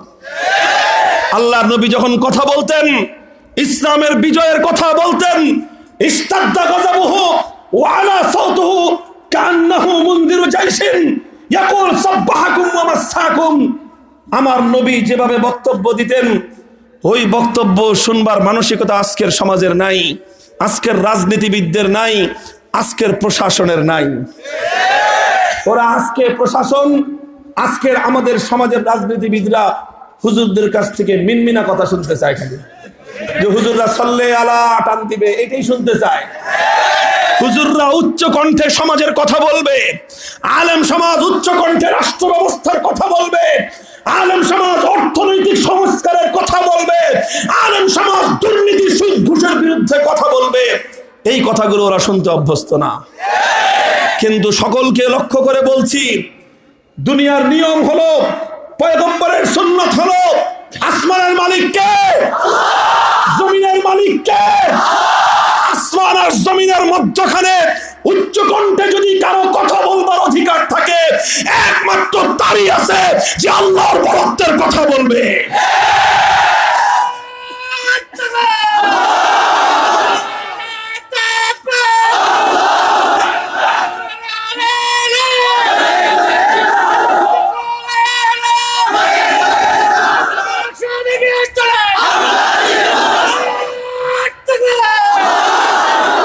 আর এই জাহিলি সমাজ ব্যবস্থার সেই কায়েমি স্বার্থবাদীদেরকে বলবো, যারা চিন্তা করেন সমাজ ব্যবস্থাটা পরিবর্তন হয়ে গেলে আপনাদের হালুয়া রুটি বন্ধ হয়ে যাবে, যারা চিন্তা করেন ইসলামী অর্থ ব্যবস্থা কায়েম হলে সুদের কারবার বন্ধ হয়ে যাবে, যারা চিন্তা করেন ইসলামী রাষ্ট্র ব্যবস্থা কায়েম হলে দুর্নীতি আর ঘুষের রাস্তা বন্ধ হয়ে যাবে, আপনাদেরকে লক্ষ্য করে বলি, আল্লাহর জমিন আর আল্লাহর আসমানের মধ্যখানে যারা ইসলাম বিরোধী কথা বলবেন, বিড়ালের মতো মিউ মিউ করে বলবেন। জোরে কথা বলবার অধিকার আপনাদের নাই। কথা ঠিক না বেঠিক? আল্লাহর কথা উচ্চ স্বরেই হবে। শাহজালাল মুজাররাদ ইয়ামানি সুদূর ইয়ামান থেকে ছুটে এসেছিলেন এই জনপদে, মানবতার মুক্তির জন্য, মজলুমের আহাজারি বন্ধ করবার জন্য, জালিমের পতন ঘটাবার জন্য শাহজালাল মুজাররদে ইয়ামানি এসে মিনমিন করে কোনো কথা বলেন নাই। সুরমা নদীর অপর প্রান্ত থেকে যখন গৌর গোবিন্দের অত্যাচারী শাসক সমস্ত রাস্তাগুলো বন্ধ করে দিয়েছিল, সমস্ত নৌযান ডিঙ্গি নৌকাগুলো অপসারণ করেছিল, মুজাররদে ইয়ামানি শাহজালাল তিনি সুরমা নদীর উত্তাল তরঙ্গের উপর জায়নামাজ বিছিয়ে দিয়ে নদীটা পার হয়ে আল্লাহু আকবারের ধ্বনি তুলেছিলেন। তার আল্লাহু আকবারের গগন বিদারী আওয়াজের স্লোগানে গৌর গোবিন্দের রাজতখ্ত ভেঙে খান খান হয়ে গিয়েছিল।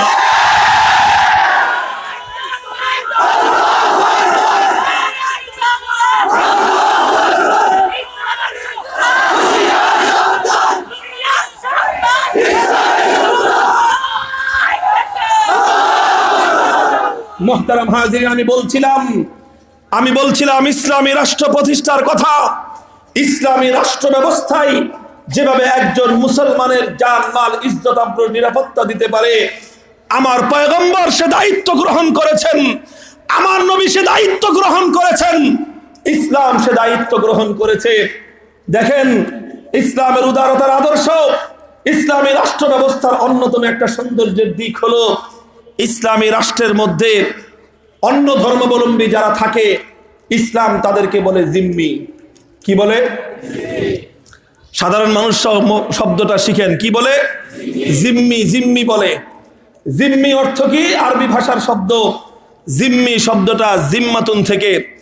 জিম্মাটা আমাদের বাংলা ভাষায় ব্যবহার হয়।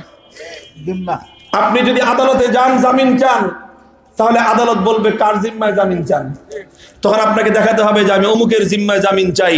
তখন আদালত একজন অ্যাডভোকেট, আইনজীবী, তালিকাভুক্ত আদালতের আইনজীবীর জিম্মায় আপনাকে জামিন দিবে। জিম্মায় অর্থ হলো আপনি আমার দায়িত্বে থাকেন। তাহলে ইসলাম বলছে ইসলামী রাষ্ট্রের মধ্যে হিন্দু যারা থাকবে, বৌদ্ধ যারা থাকবে, অন্য ধর্মাবলম্বী যারা থাকবে, তারা হলো জিম্মি। জিম্মির অর্থ কি? তারা কারো না কারো দায়িত্বে আছে। কার দায়িত্বে? আল্লাহর পয়গম্বরের সহিহ হাদিস, লাহু জিম্মাতুল্লাহি ওয়া জিম্মাতু রাসূলিহি, লাহু জিম্মাতুল্লাহি ওয়া জিম্মাতু রাসূলিহি। ইসলামী রাষ্ট্রের মধ্যে, ইসলামী রাষ্ট্রের গোটা ভূখণ্ডের মধ্যে যতজন অমুসলিম বৈধভাবে বসবাস করবে, আল্লাহর রাসূল বলছেন তারা শুধু রাষ্ট্রের দায়িত্বে নয়, তারা শুধু রাষ্ট্রপ্রধানের দায়িত্বে নয়, তারা শুধু প্রশাসনের দায়িত্বে নয়, বরং তারা স্বয়ং আল্লাহ এবং তার রাসূলের দায়িত্বে থাকে। এরপরে আল্লাহর নবী তার উম্মতকে সতর্ক করেছেন, ফালা তুগফিরুল্লাহ ফি জিম্মাতিল্লাহি ওয়া জিম্মাতি রাসূলিহি।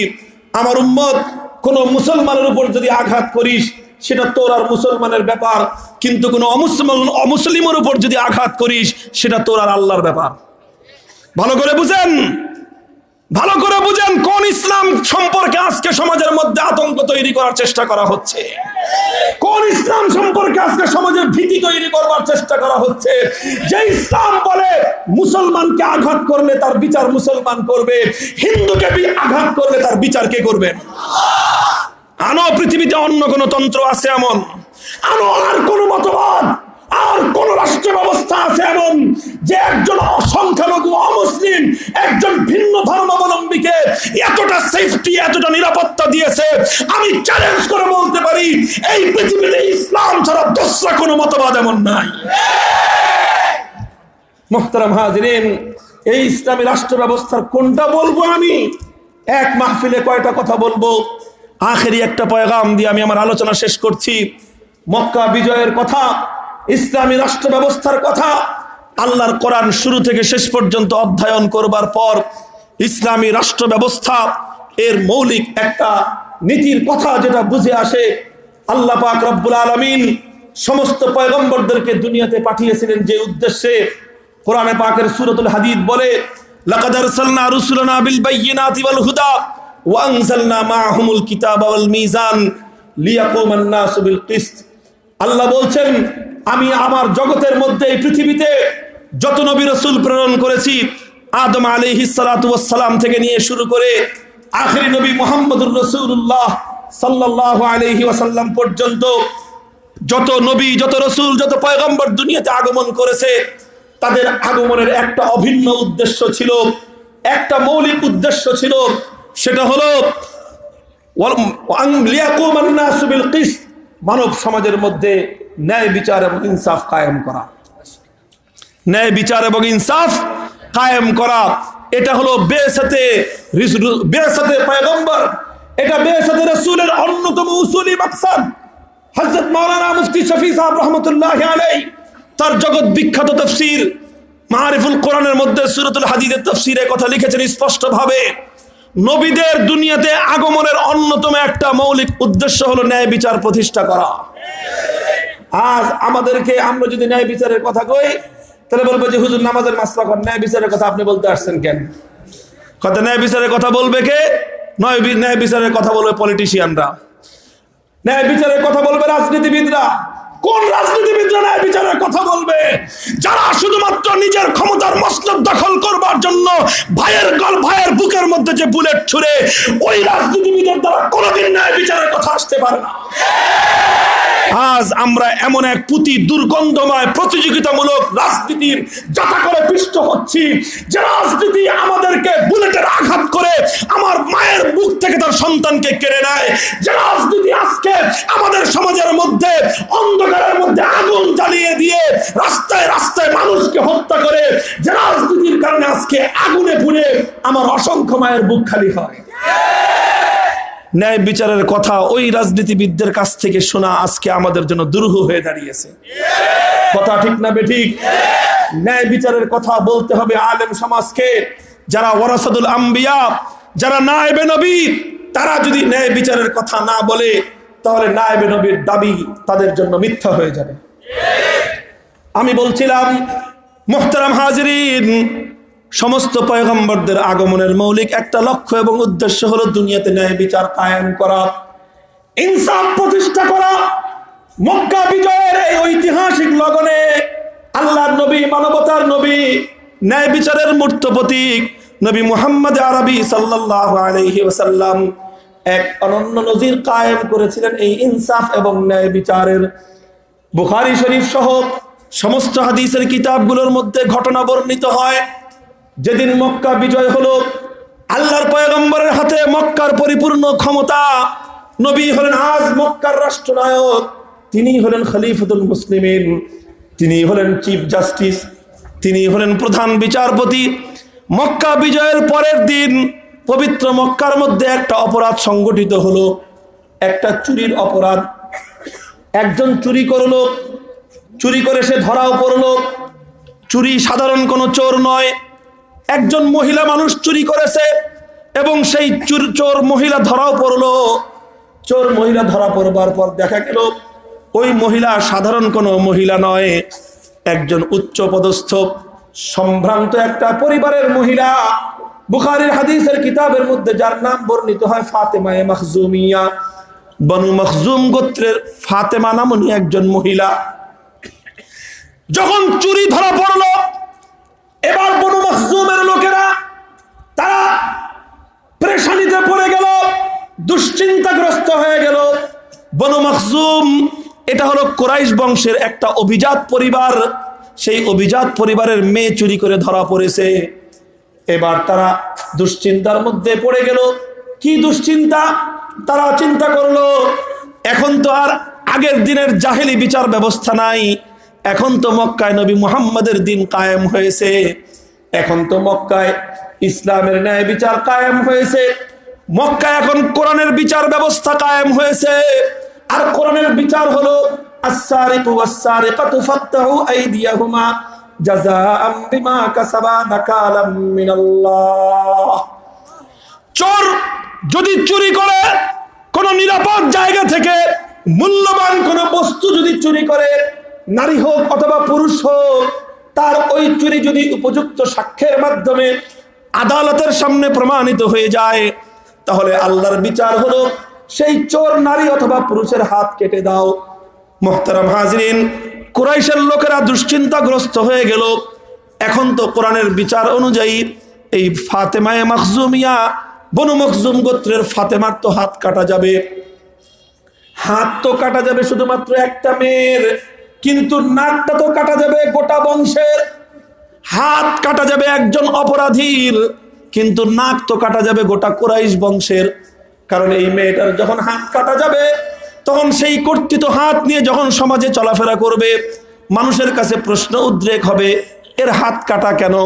জবাব আসবে চুরি করেছিল। তখন দ্বিতীয় প্রশ্ন আসবে, এই মেয়েটা কোন বংশের মেয়ে? তখন জবাব আসবে, এটা কুরাইশ বংশের মেয়ে, বনু মখজুম পরিবারের মেয়ে। তখন মানুষরা থুতু মারবে যে কুরাইশ বংশ এত বড় অভিজাত, বনু মখজুম পরিবার এত সম্ভ্রান্ত পরিবার, আর এই কুরাইশ বংশের বনু মখজুম পরিবারের মেয়েরা পর্যন্ত চুরি করে, ছি ছি রব উঠে যাবে। কাজেই কুরাইশ বংশের লোকেরা রুদ্ধদ্বার বৈঠকে বসে পড়লো, কি করা যায়? ফাফাজিআ কওমুহা ইলা উসামাতা, তখন তাদের মধ্য থেকে একটা প্রতিনিধি দল তৈরি করা হলো, যেভাবেই হোক এই মেয়েটার হাত কাটা রোধ করতে হবে। কি করা যায়, কি করা যায়? তদবির শুরু করো, তদবির শুরু করো। কেমনে তদবির করবা? কে দেখো আল্লাহর নবীর সঙ্গে হটলাইন কার আছে, এরকম একটা লোক খুঁজে বের করো। আছে না নাই সমাজের মধ্যে? আছে না নাই সমাজের মধ্যে? যার সঙ্গে ক্ষমতাধরের হটলাইন আছে, ও যদি বলে দেয় 7 খুন মাফ হয়ে যায়। আর যার সঙ্গে ভালো সম্পর্ক নাই, সে সামান্য অপরাধ করলেও তার উপর দণ্ড 1 গুণ 3 গুণ 4 গুণ পর্যন্ত কায়েম হয়ে যায়।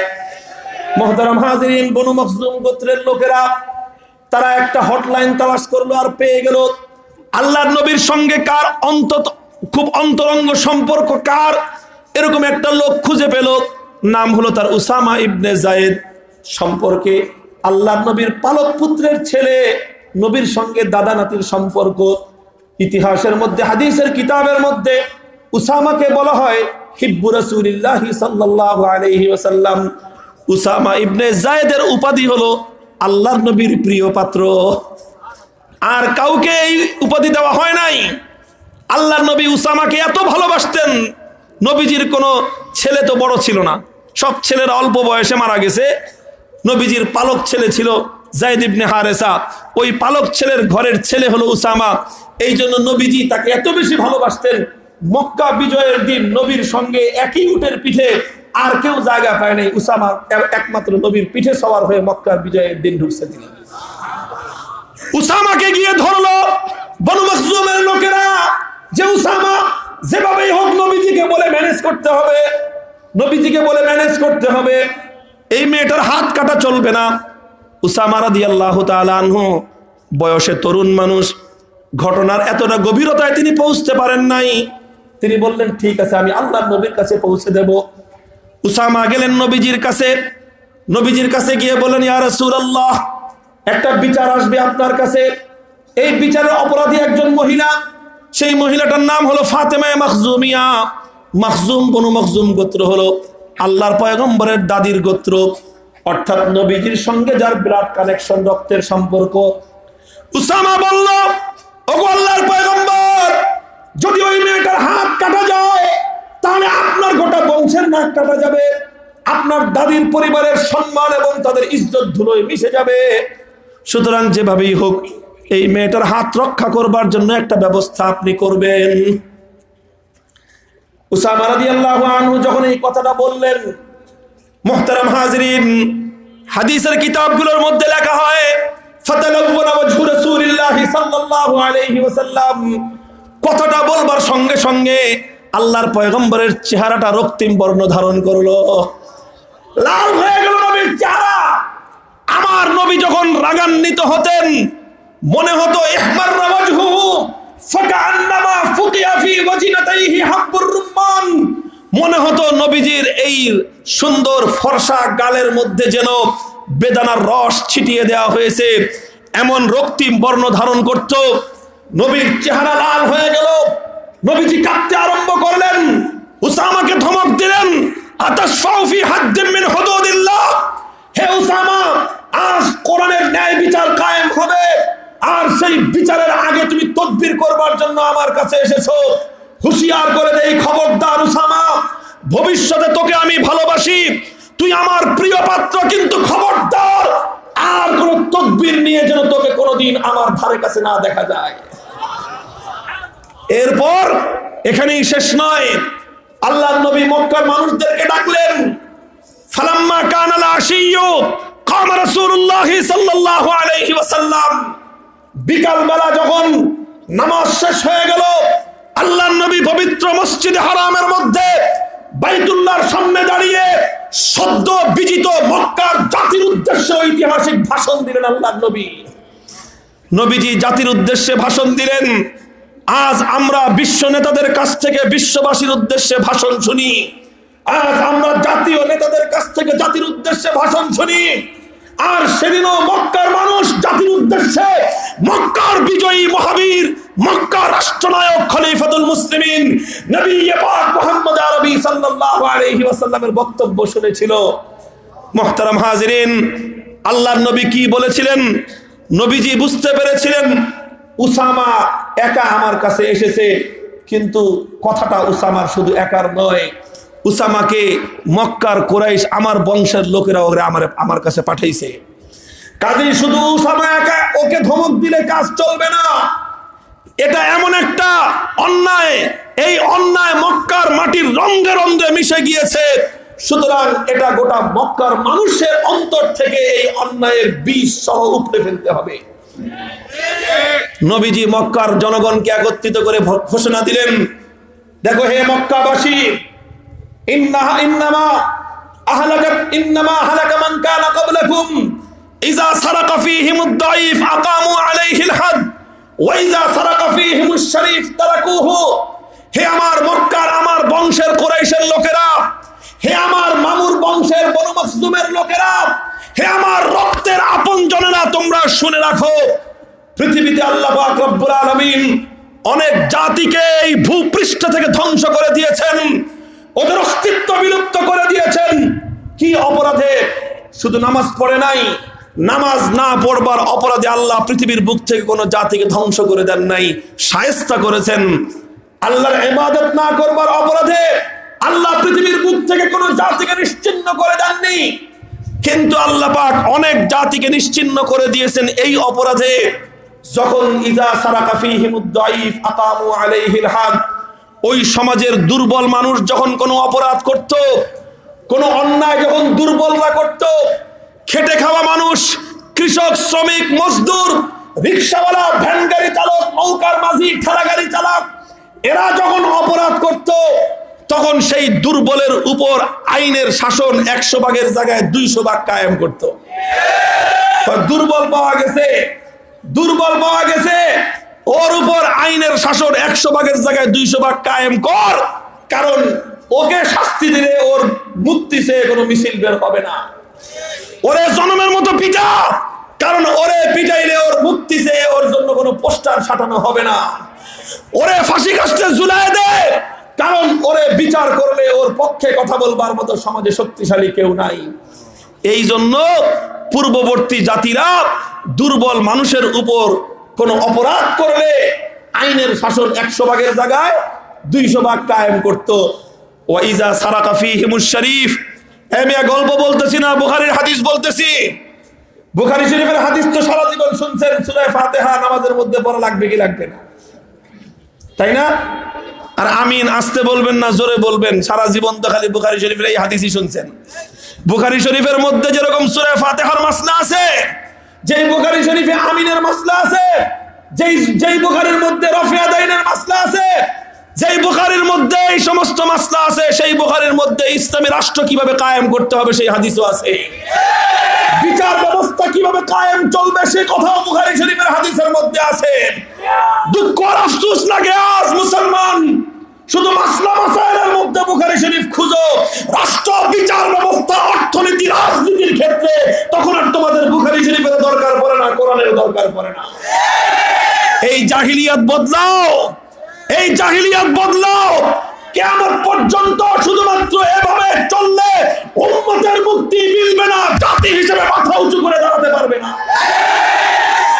মুহতারাম হাজিরিন, আল্লাহর নবী বললেন ওয়াইজা সারাকা ফীহিমুশ শরীফ, ওই একই অপরাধ যেই অপরাধ করে দুর্বলের হাত কাটা যায়, যেই অপরাধ করলে দুর্বলের উপর আইনের শাসন 100 ভাগের জায়গায় 200 ভাগ কায়েম হয়। ওয়াইজা সারাকা ফীহিমুশ শরীফ, ওই একই অপরাধ, ওই একই চুরি যখন সমাজের কোনো প্রভাবশালী মানুষ করত, কোন শিল্পপতি, কোন টাকা পয়সাওয়ালা, অথবা কোন সম্ভ্রান্ত পরিবারের লোক, অথবা বড় কোনো ক্ষমতাধর কোন চেয়ারম্যান, কোন মন্ত্রী, কোন এমপি, অথবা এমপির শালা মন্ত্রীর দুলাভাই, এই সমাজের বড় বড় আমলা কর্মকর্তা, ওই শ্রেণীর লোকরা যখন তাদের মধ্যে অপরাধ করত, তারা কুহু, তখন তার উপর আর আইনের শাসন কায়েম হতো না। আল্লাহ নবীজি বলতেছেন, যদি কারো কোনো অভিযোগ থাকে এই কথার উপর, নবীর বিরুদ্ধে অভিযোগ দায়ের করেন, মামুনুল হকের বিরুদ্ধে ক্ষিপ্ত হয়ে লাভ নাই। আল্লাহ নবীজি বলতেছেন, এই যে বৈষম্য, গরিবের জন্য এক আইন আর বড়লোকের জন্য আরেক আইন, দুর্বলের জন্য এক ব্যবস্থা, সবলের জন্য আরেক ব্যবস্থা।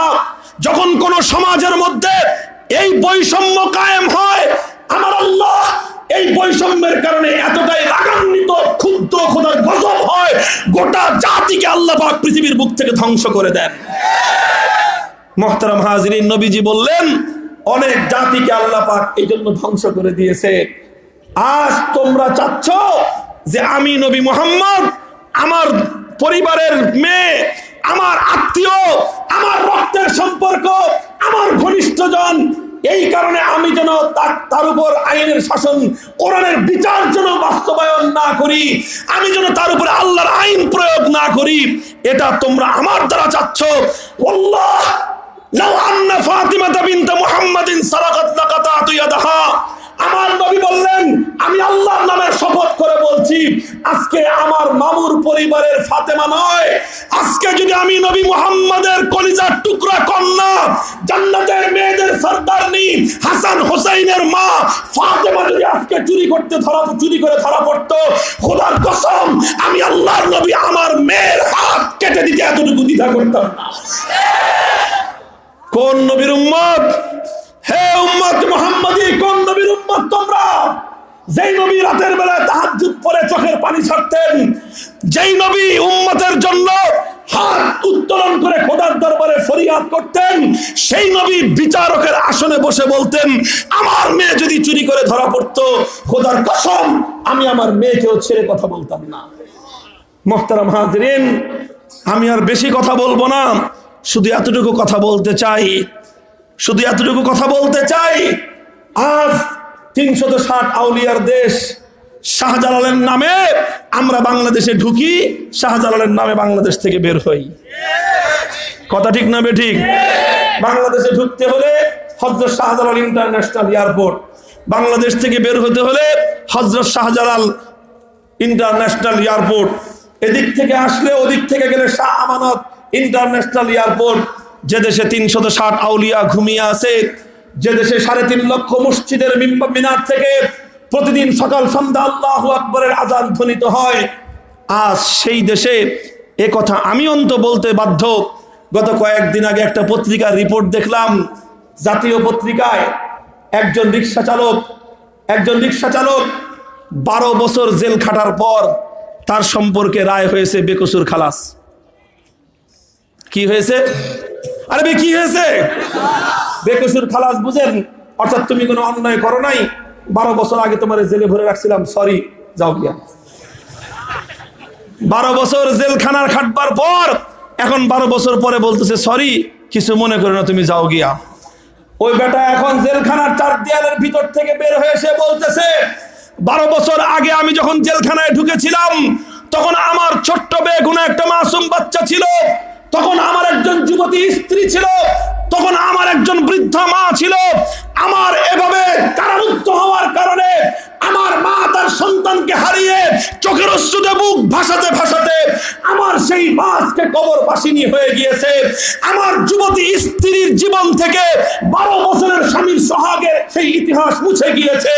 আমার সন্তান 12 বছর পর্যন্ত তার পিতার স্নেহ থেকে বঞ্চিত হয়ে রাস্তাঘাটে অধিকার হারা হয়ে অবহেলিত অবস্থায় তার জীবন কেটেছে।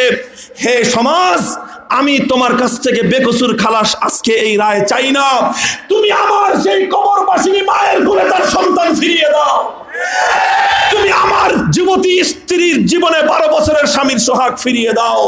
তুমি আমার নিষ্পাপ মাসুম বাচ্চার 12 বছরের তার পিতার স্নেহ ফিরিয়ে দাও। এই কথা পত্রিকায় ছেপেছে, দোষ তো আমার না, জাতীয় পত্রিকার দোষ। মুহতারাম হাজরিন, বলবো কার কথা? বলবেন হুজুর তাহলে কি বলতে চান? আমি বলতে চাই, আজ যেই ব্রিটিশ প্রবর্তিত বিচার ব্যবস্থার দ্বারা আমরা বিচার হচ্ছে, শাসন চলছে, এই বিচার ব্যবস্থা, এটা বিচার ব্যবস্থাটাই এমন যে এই বিচার ব্যবস্থার মূল কথা হলো টাকা আছে যার, বিচার আছে তার। আপনি অনেক টাকার মালিক, তাহলে আপনি অনেক টাকা দিয়ে উকিল কিনতে পারবেন।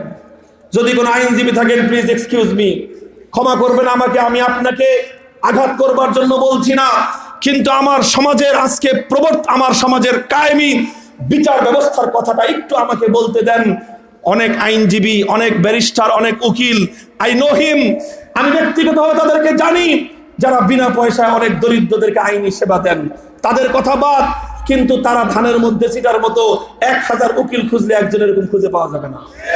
কিছু মানুষ আছে ভালো, এজন্যই আসমানটা এখনো মাথার উপরে আছে। তাদের কথা বাদ দেন, এক্সেপ্ট হিম, তাদের বাদ দিয়ে বাকিদেরকে নিয়ে বলছি, এই সমাজে আপনি মামলায় পড়ছেন, কোন বিচারে ফেসে গেছেন, টাকা লাগবে, টাকা, উকিল কিনতে হবে।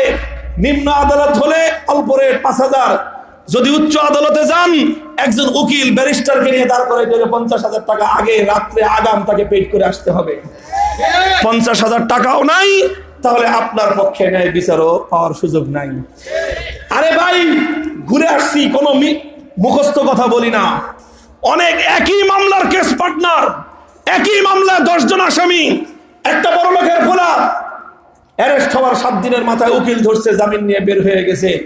আর একটা গরিবের পুত, আর বাপের টাকাও নাই, উকিলও ধরতে পারে নাই, মাসের পর মাস, বছরের পর বছর জেলখানায় ও জেলের ঘানি টানতেছে।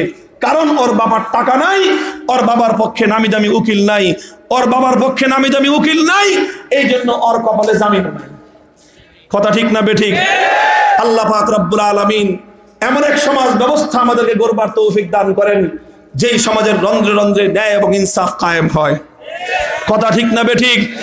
কোরআন ভিত্তিক রাষ্ট্র ব্যবস্থা যদি কায়েম হয়, ইসলামের ইনসাফি আদালত যদি কায়েম হয়, ব্রিটিশ প্রবর্তিত এই লেন্দি বিচার ব্যবস্থা দিয়ে কোশ্চেন কালেও ন্যায় বিচার কায়েম হওয়া সম্ভব নয়। আমরা চাই যেভাবে ব্রিটিশকে তাড়িয়ে আমরা স্বাধীনতা অর্জন করেছি, আমরা এই পতাকা এবং মানচিত্রের স্বাধীনতার পাশাপাশি আমরা আমাদের রাষ্ট্রের বিচার ব্যবস্থার স্বাধীনতা চাই। এই হলো এইবারের স্বাধীনতা দিবসের এটাই হোক অঙ্গীকার। বিজয় দিবস উদযাপন করব, পতাকাকে সম্মান করব। কথা ঠিক না বেঠিক? 55,000 বর্গ মাইলের স্বাধীন মাটি, প্রতি ইঞ্চি মাটি আমার জায়নামাজের পবিত্র মাটি। এই কথা ঠিক না বেঠিক? এই 55,000 বর্গ মাইলের প্রতি ইঞ্চি মাটি আমার জায়নামাজের মাটি। এই মাটির স্বাধীনতা রক্ষা করবার জন্য যদি সীমান্তের অপর প্রান্ত থেকে কেউ আমাদেরকে হুমকি দেয় যে আমার বাংলার মাটি কেড়ে নেবে, তাহলে আমরা নতুন মুক্তিযুদ্ধের জন্য প্রস্তুত।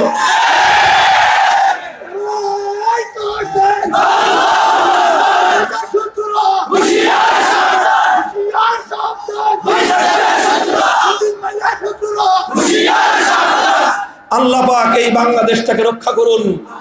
এই বাংলাদেশ যেন সত্যিকার সবুজ সুন্দর সোনার বাংলাদেশে পরিণত হতে পারে। আল্লাহ পাক এই বাংলাদেশটা সেভাবেই গড়ে তুলবার তৌফিক দান করেন।